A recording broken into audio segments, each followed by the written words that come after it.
Au nom du Père, du Fils et du Saint-Esprit. Amen. Que la grâce de notre Seigneur Jésus-Christ, l'amour de Dieu le Père et la communion de l'Esprit Saint soient toujours avec nous, chers abonnés, et sur vous qui pour la première fois regardez cette chaîne. Si vous y êtes, ce n'est pas un hasard. C'est le Saint-Esprit qui vous y a conduit, car Dieu peut certainement vous bénir.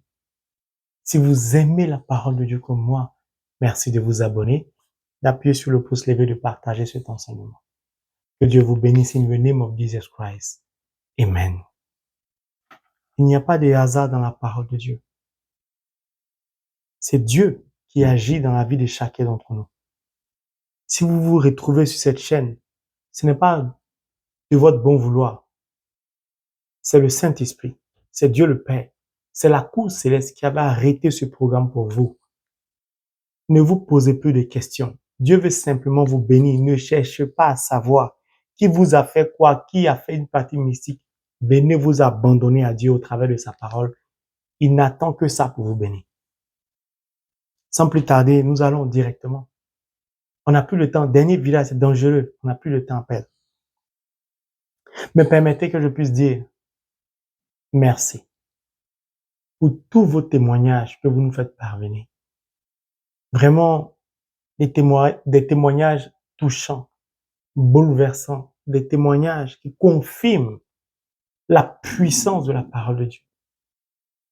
Et il y en a tellement, je ne peux pas parler de tous ces témoignages, mais entendre qu'une femme qui a presque 50 ans, qui se trouve en Europe, qui pour la première fois a ressenti l'amour de sa maman, par exemple.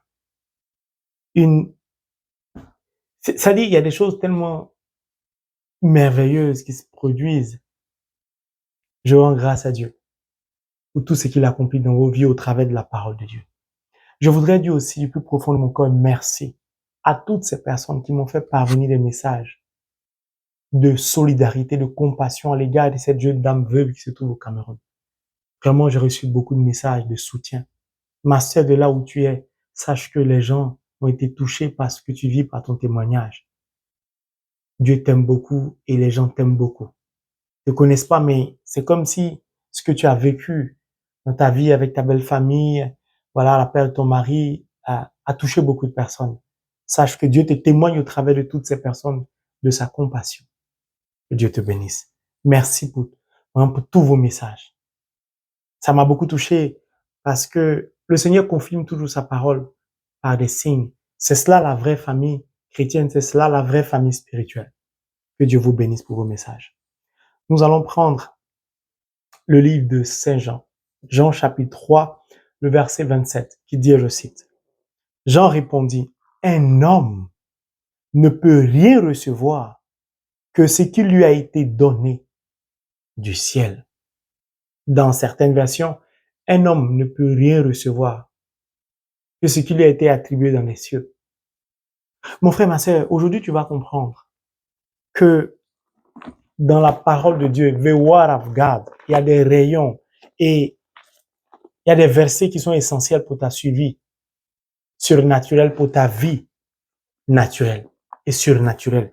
Il y a des versets qui sont essentiels pour ta croissance spirituelle et pour ta réussite physique. La Bible nous dit clairement, Dieu a un projet pour chacun de nous. Rien ne peut être attribué à une personne en dehors de ce qui lui est réservé dans les cieux. Donc moi, toi, Dieu a quelque chose qu'il a déjà arrêté dans les cieux pour toi. Pour moi.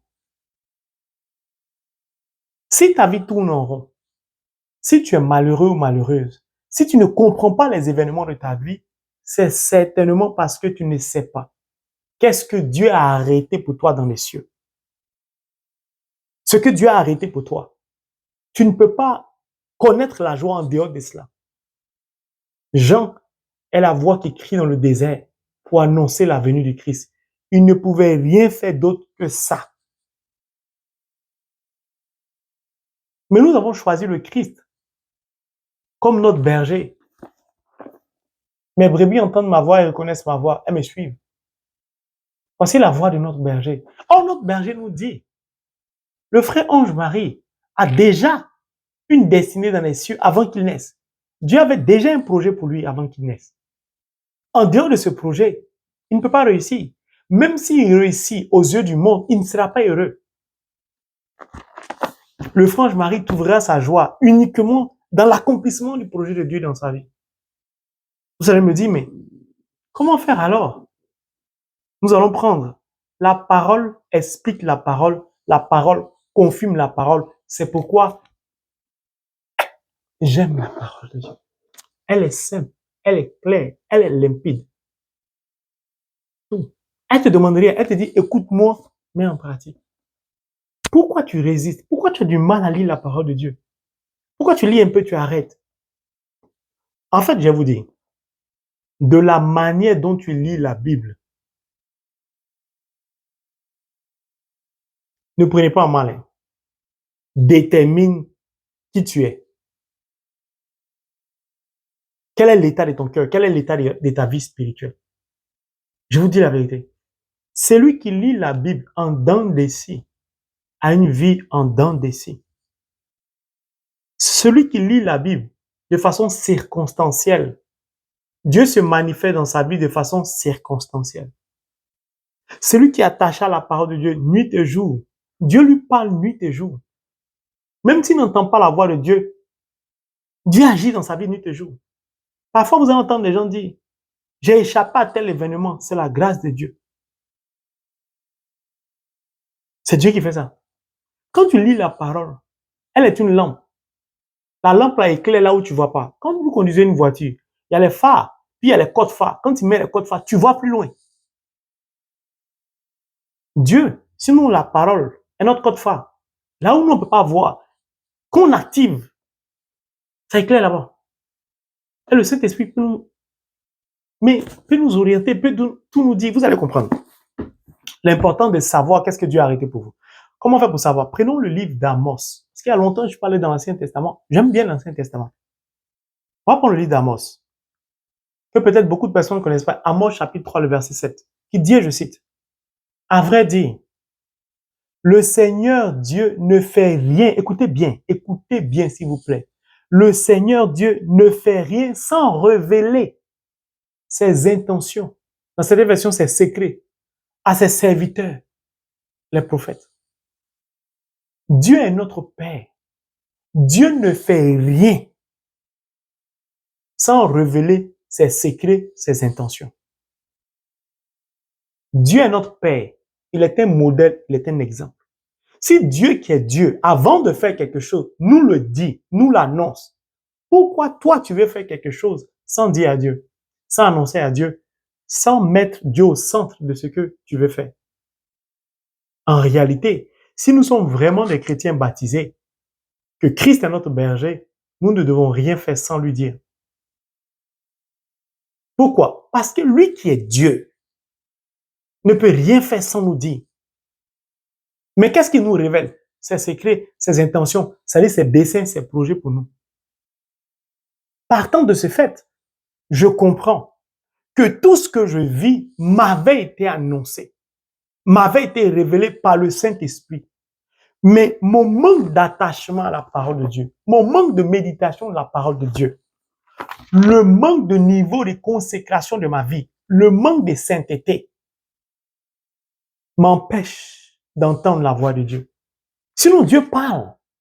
Mais si tes oreilles sont bouchées à cause de ton caractère, à cause de ton comportement, à cause de ton manque d'attachement à la parole de Dieu, c'est normal que tu n'entendes pas la voix de Dieu.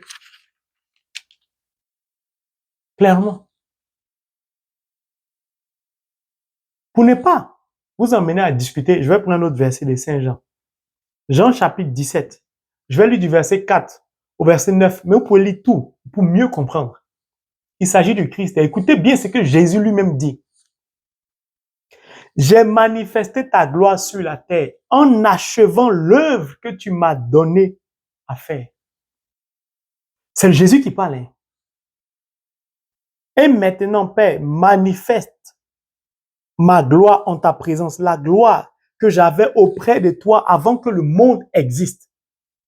Le Christ existait avant que le monde existe.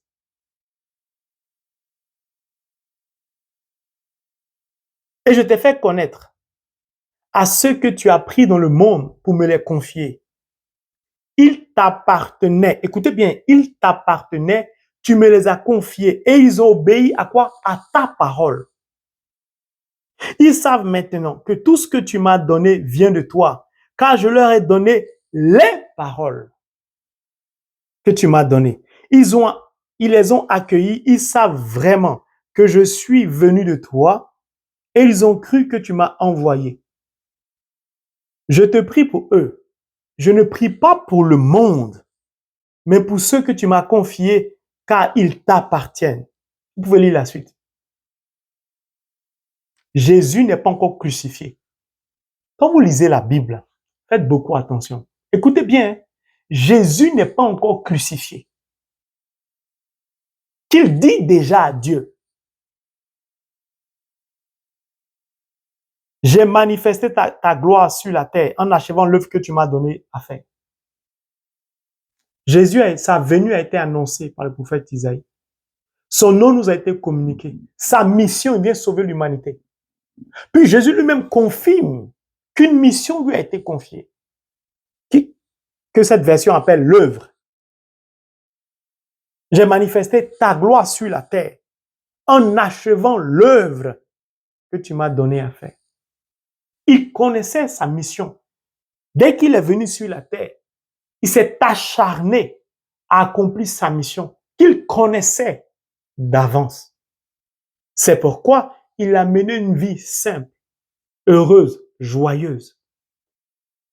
Son ministère n'a eu de cesse que de progresser. Maintenant, il dit à Dieu, j'ai fini ma mission. Je peux donc retourner auprès de toi tranquillement.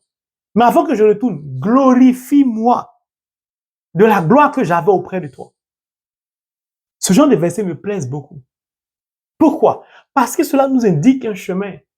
Baptisé, confirmé, tu n'es pas venu sur la terre en vain. Tu as une mission. Tu as un objectif à atteindre. Il y a un projet de Dieu que tu dois absolument réaliser. Puis lorsque tu finis de le réaliser, tu dois accepter de retourner auprès du Père. Tu dois demander au Seigneur de te glorifier sur la terre.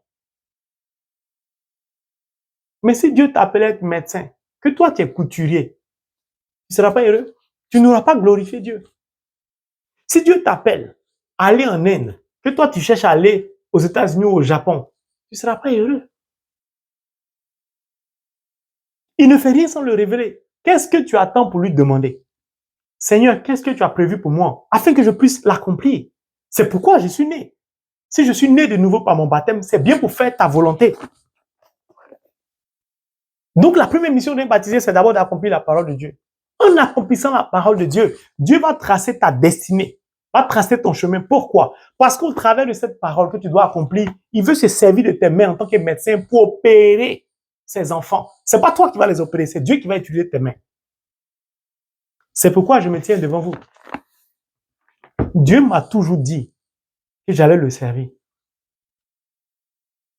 Puis, Dieu m'a toujours dit que j'allais transiter par la France pour continuer aux États-Unis. Mais, disons-nous la vérité, la transition de Dieu a duré plus de 10 ans, on partait dans 20 ans. Donc, moi, il n'était plus question de transition, il était question de settle down. Il était question de rester là. Quand l'heure de Dieu va arriver, il va dire, plie tes bagages. Je comprends pourquoi toutes mes tentatives d'investissement en Europe ne marchaient pas. Pourquoi? Parce que ça allait me permettre d'être fixé en Europe. Oh, Dieu ne m'attendait pas en Europe. Dieu faisait donc échouer tout ce que je faisais. Tu veux acheter une maison, échec. Tu veux réaliser, échec. Tu veux faire un commun, échec. Échec. Ce n'était pas la malédiction. Oh mon Dieu. Combien de fois je n'ai pas accusé les sorciers? Combien de fois je n'ai pas accusé des pratiques mystiques? Mon frère, ma soeur, quand tu lis la parole, quand tu la comprends, quand le Saint-Esprit vient t'expliquer, tu n'as plus peur. Pourquoi? Parce qu'il y a beaucoup d'événements que tu n'aurais pas dû vivre. Si tu avais écouté l'esprit de conseil, si tu avais écouté la voix de Dieu, il y a beaucoup de situations que tu n'allais pas traverser. Non. Tu allais traverser une seule situation, c'est-à-dire le désert, qui est obligatoire pour tout chrétien baptisé. Après ça, tu n'allais plus traverser le désert. Jésus n'a plus traversé le désert. Chaque fois que j'ai voulu me fixer, Dieu faisait échouer. Pourquoi? C'était pas là-bas, il m'attendait. Mais ça, je le savais depuis longtemps. Depuis mon pays d'origine. Mais au fur et à mesure, on évolue, on grandit. On oublie les révélations de Dieu. Parce qu'on ne les garde pas dans le cœur. Ou quand on les garde, on se décourage. Si Dieu t'a dit tu seras médecin, tu seras médecin. Mais pour être médecin comme Dieu te l'a dit, ce n'est pas pour toi, pour ton honneur. C'est pour qu'au travers de toi, il puisse accomplir d'autres miracles. Mais pour cela, il faut que tu marches conformément à sa parole.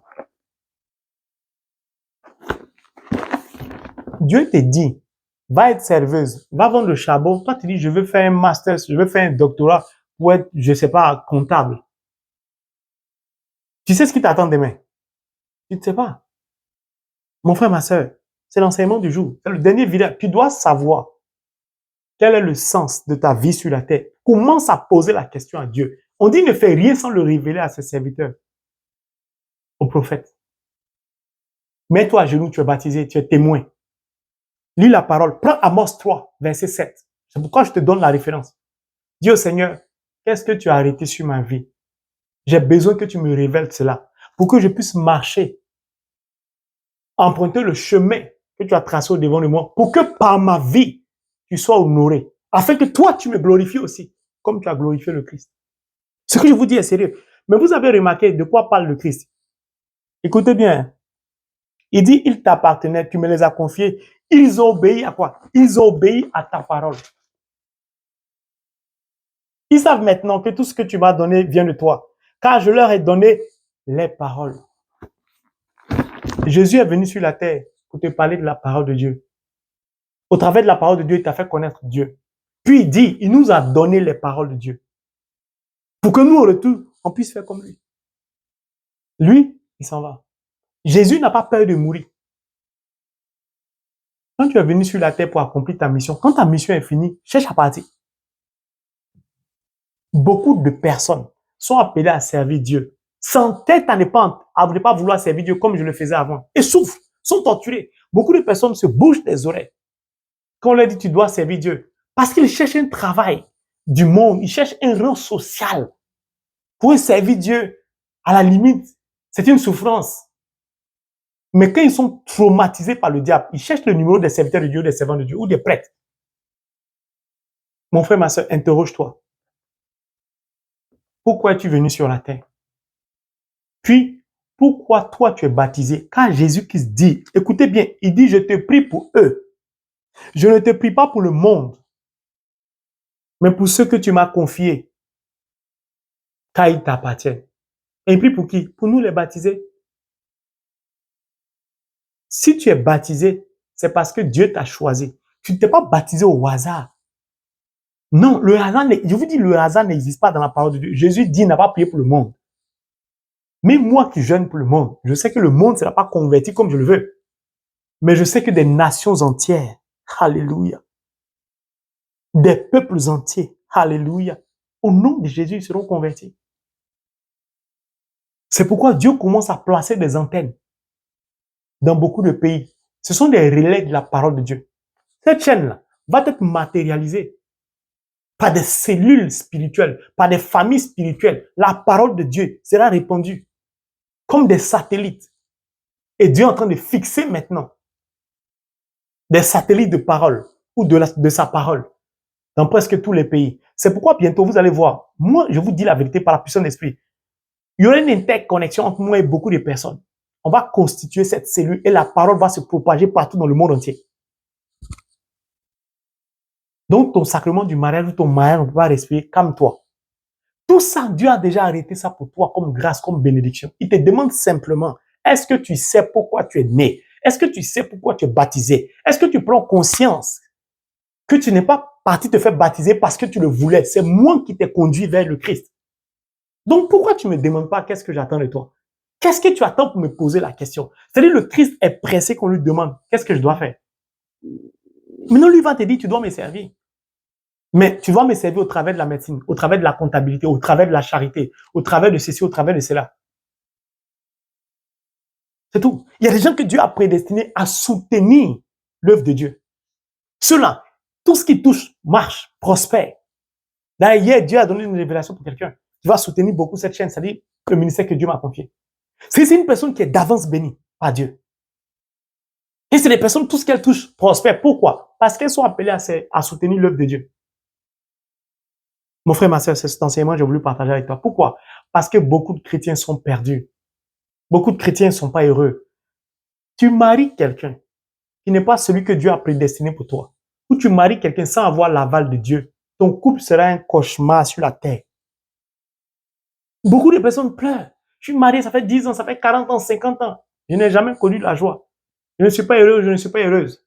Pourtant, ils sont mariés à l'église. Et puis, vous voyez un couple de païens. Ça fait 2 ans, mais ils respirent le bonheur. Pourquoi? Peut-être qu'ils ne croient pas en Dieu, mais leur cœur est charitable. Puis, ils ont trouvé le partenaire adéquat surnaturellement à leur vie. Donc, quand tu parles, tu n'as même pas commencé à parler. Ton partenaire sait ce que tu veux dire. A déjà anticipé sur ton action. Et puis, tu dis, ah, moi, c'est ce que je voulais dire. Parce que vous êtes un surnaturellement. C'est tout. Donc, il faut savoir choisir ton partenaire. On ne marie pas tout le monde. Je vous invite à lire intégralement chapitre 3 du livre d'Amos. On dit il est préférable que les oiseaux de même plumage volent ensemble. Quand vous lisez la Bible, vous comprenez beaucoup de choses. Toi, tu es chrétien, tu veux vivre dans ta foi. On choisit quelqu'un qui va chez les marabouts. Et puis tu es étonné que ta vie est une souffrance dans ton couple. Mais tu savais ça avant de partir. Même si tu ne savais pas, quand tu as découvert, il fallait sortir de là. Il fallait demander à Dieu. L'affaire, c'est comment? L'affaire, comme par les Camerounais. L'affaire, si, c'est comment? Dieu va te dire, non, c'est pas toi qui seras converti. Là, tu dois te lever dans la prière, jeûne et prière. Si Dieu te dit, quitte le coin, lâche l'affaire. Parce que j'entends des choses. Vous allez entendre des chrétiens qui vont me dire, c'est bizarre quand même comment nous sommes difficiles à l'égard de Dieu. On fait tout pour ne pas écouter la voix de Dieu. On veut se convaincre que Dieu était dans nos relations, dans notre mariage. Nous, on s'est marié à la mère. Dieu a fait réussir le mariage. Si Dieu a fait réussir le mariage, pourquoi tu vis un cauchemar? Pourquoi tu vis un enfer? Pourquoi vous voulez vous blaguer vous-même? Dieu est dans une relation. Et puis la personne va te torturer, ou toi, tu vas torturer la personne. Et puis tu vas dire, Dieu était dedans. Mais vraiment, Proverbe 10, verset 22. La bénédiction du Seigneur n'est pas suivie d'angoisse. Si Dieu te bénit, il n'y a pas d'angoisse dedans. Le diable, par contre, va jamais te lâcher. Mais tu vas toujours avoir la victoire sur le diable. Mais l'angoisse, c'est dans un couple, tu es angoissé. Tu es malheureux, tu es malheureuse.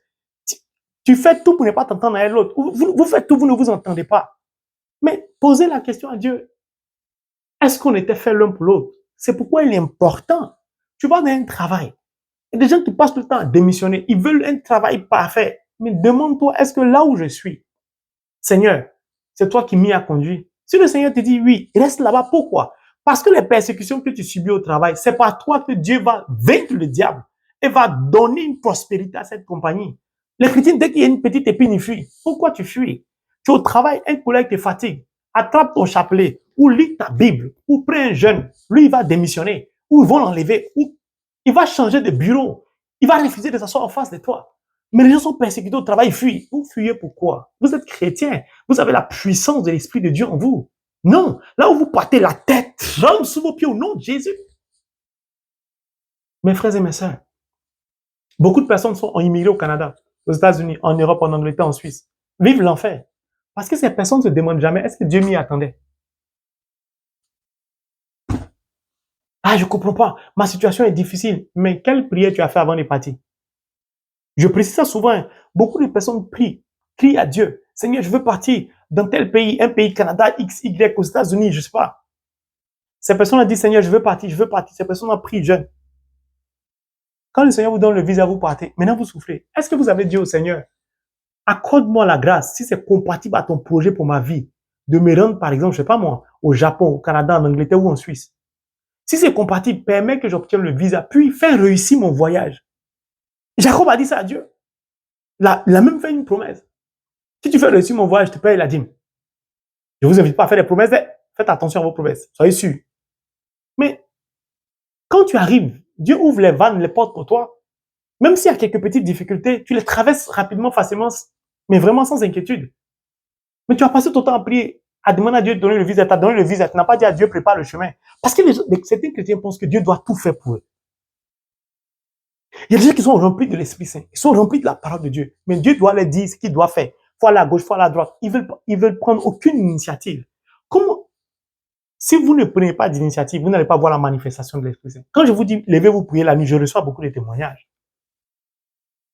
Mon frère, ma soeur, à partir d'aujourd'hui, ne sors pas de ces 40 jours sans savoir pourquoi tu es venu sur la terre. Pourquoi tu es baptisé? Et quel est le sens de ton baptême pour toi? Quel est le plan de Dieu sur ta vie? Utilise les versets de Jean, chapitre 3, verset 27. Dieu ne peut rien t'attribuer au-delà de ce qui t'est réservé dans les cieux. Je donne un exemple. Si Dieu a réservé moi un château de 15 chambres pour moi, pourquoi vous voulez que je cherche à avoir une maison de 2 chambres? Je ne serai pas heureux. Si Dieu a prévu que toute ma vie, je sois écolo, j'ai un vélo, pourquoi vous voulez que je cherche à acheter une voiture? Je sais pas si vous comprenez le truc. Donc toi, Dieu a prévu que tu aies par exemple un vélo toute ta vie. Toi, tu cherches forcément à acheter une voiture. Tu t'endettes, tu te surendettes. Ou tu achètes une voiture, tu fais des accidents, tu ne comprends pas. Tu mets sur les sorciers, ça n'a rien à voir avec ça. Dieu savait d'avance ce qui allait t'arriver avec le véhicule. Il dit, prends le vélo. Pourquoi tu t'entêtes? Il y a des gens, les licenciés aujourd'hui, ils font funérailles. Oui, je suis foutu, je vais faire comment ma vie? Là, tu as quel problème? C'est juste un travail que tu as perdu. Est-ce que tu sais ce que Dieu a réservé pour toi? Tu sais même pas si c'est Dieu qui a permis qu'on te licencie. Tu pleures pourquoi? Acclame le Seigneur ton Dieu. Dis-lui merci. Il sait les choses d'avance. C'est le Dieu préscient. Il sait les choses d'avance. Mais certains chrétiens sont tellement attachés au bien matériel que lorsqu'ils perdent un bien matériel, ils perdent la foi. Mon frère, ma soeur, l'enseignement est sérieux. Tu dois comprendre que tu n'es pas là en vain. Si tu es dans ce pays, ce n'est pas en vain. Là où tu es, c'est Dieu qui a permis. Tout le monde n'y arrive pas. Alors lève-toi pour que Dieu débloque ta situation. Lève-toi la nuit pour prier. Lis la parole de Dieu. Tu seras régularisé. Ta situation va se décanter. Les blocages seront ôtés au devant de toi. Le Seigneur va susciter des mains pour t'aider. Dieu, c'est le meilleur banquier au monde. Quand il te donne son argent, il n'y a pas intérêt. En plus, il te donne ça gratuitement. Tu as peur de quoi? Lève-toi, déclare une parole. Dans la Bible, il n'y a pas de frontières. On dit la terre était sans forme et l'Esprit Saint se mouvait à la surface des eaux. Est-ce qu'on vous a dit qu'il y avait une frontière pour Schengen? Il y avait une frontière pour l'immigration, pour le permis résident ou en Suisse, je ne sais pas quoi, au Canada? Non. Un chrétien est libre d'aller partout, à condition que ce soit le plan de Dieu. Je vous invite donc à vous abandonner au Seigneur, à demander à mon ami personnel et intime, le Saint-Esprit, de vous éclairer sur le projet que Dieu a pour vous. Parce que seul l'Esprit révèle les intentions, les secrets de Dieu aux serviteurs, aux prophètes. Moi, Dieu peut me révéler ta vie. Mais si tu es baptisé, Dieu lui-même peut te révéler parce que toi-même, tu es un témoin. Tu es un apôtre. Que Dieu te bénisse. Que Dieu me bénisse, que Dieu nous bénisse afin qu'ensemble, la main dans la main, nous puissions contribuer à la propagation de la parole de Dieu en imitant notre maître à penser, le Christ, qui a accompli l'œuvre que le Père lui a confiée in the name of Jesus Christ. Amen.